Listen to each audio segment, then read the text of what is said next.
Michael Barrère, aujourd'hui on parle beaucoup de l'Ukraine, c'est bien normal vu la tragédie qui s'y passe, déclenchée par la Russie. On a dit que le président de l'État ukrainien, Vladimir Zelensky, était d'origine juive.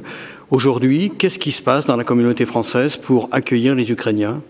Alors aujourd'hui, il y a des initiatives qui vont au-delà de la France et qui sont vraiment en collaboration avec tous les pays qui sont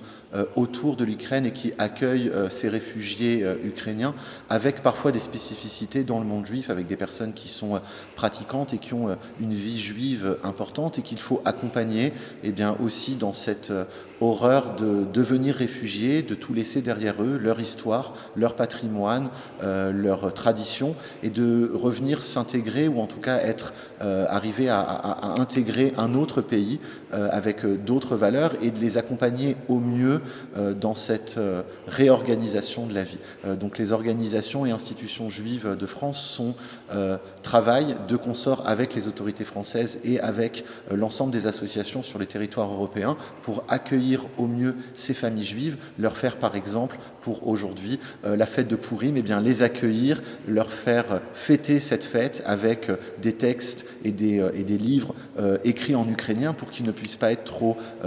dénaturés par rapport à leurs origines et qu'ils puissent avoir une des meilleures intégrations possibles et les accueillir au mieux. Ce texte très symbolique d'ailleurs, puisque pour eux qui sont finalement dans une forme d'esclavage, évoque cet esclavage des Juifs et la reine Esther. Effectivement, c'est une histoire qui montre cette résilience en fait du peuple sous l'Empire perse et qui a réussi à se défaire d'un ministre qui voulait exterminer ce peuple par l'intermédiaire d'une femme, effectivement Esther, à qui on raconte son histoire. Et ce livre est un des seuls livres, ou le seul livre dans l'histoire juive où le nom de Dieu n'est pas écrit, et c'est bien dans les mains des hommes, et c'est ce qu'on voit aujourd'hui actuellement en Europe, c'est dans les mains des hommes ce qui se passe, et c'est à nous